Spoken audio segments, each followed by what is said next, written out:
दार उघड, शिक्षणाचं दार उघड. दार उघड बाई दार उघड, शिक्षणाचं दार उघड. दार उघड बाई दार उघड. काय झालं रे? काय झालं? काय झालं तू गंगे तुझ्या पोरीला? बघा नाही ना काय झालं. चला चला निरंकारी बाईकडे घेऊन जाऊ. चला चला.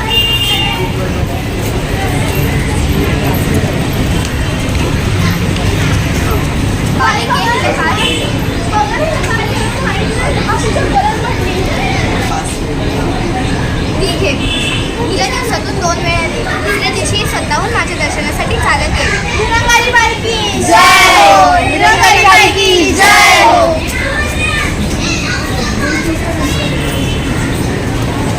2 दिवसानंतर पाहिल्यात मित्रांनो, अंधश्रद्धेमुळे आणि असाक्षरतेमुळे हिची आता काय परिस्थिती झाली आहे. म्हणून आपण साक्षर व्हायला पाहिजे. माझ्या मागे म्हणा, दार उघड बाई दार उघड, शिक्षणाचं दार उघड. दार उघड बाई दार उघड, शिक्षणाचं दार उघड.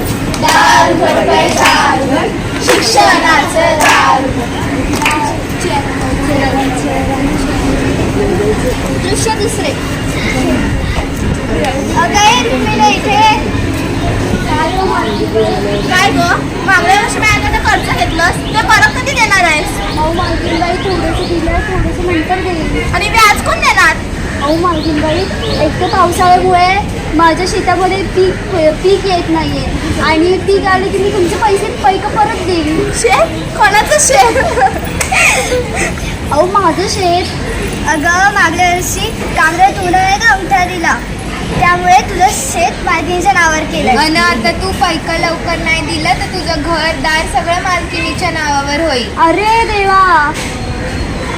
मालकीनबाई, मी मजुरी करन, कष्ट करन, पण तुमचं पैक परत करन. तुला माहिती आहे का, सगळं पैक मिळून 1 लाख रुपये होतात.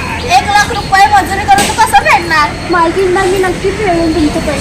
कसं? मजुरी करन. पाहिलं, रुक्मिणीच्या अडाणीपणामुळे तिचे शेत व तिचे घर मालकिनीच्या नावावर झाले. ती जर साक्षर असती तर तिच्यावर अशी परिस्थिती आली नसती. म्हणून म्हणते, दार उघड बाई दार उघड, शिक्षणाचं दार उघड.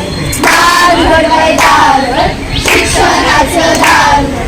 दार उघड बाई दार उघड, शिक्षणाचं दार उघड.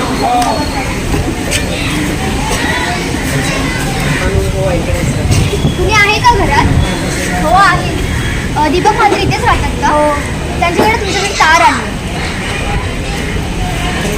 अरे देवा, माझ्या मुलाला काहीतरी झालं वाटतं. काय झालं आजी, काय रडताय?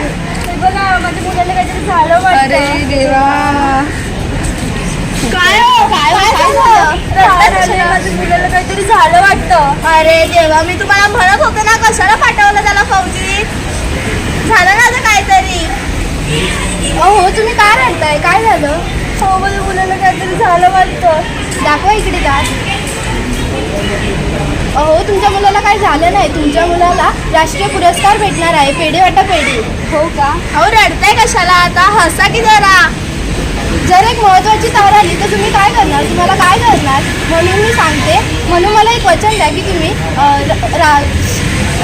रात्रीच्या शाळेत नाव नोंदवा. हो, मी नक्की नाव नोंदवेल. या तिन्ही परिस्थितीतून तुम्हाला समजलं असेल की साक्षर असणे किती महत्त्वाचे आहे. जर आपण साक्षर झालो तर अशा परिस्थिती आपल्यावर येणार नाही. टीचरने सांगितल्याप्रमाणे रात्री शाळा ही आता खूप ठिकाणी झालेल्या आहेत व साक्षर होण्यासाठी नक्कीच तुम्ही त्याच्यात भाग घ्या असे मला वाटते. मग आता माझ्यासोबत म्हणा, दार उघड बाई दार उघड, शिक्षणाचे दार उघड. दार उघडले बाई दार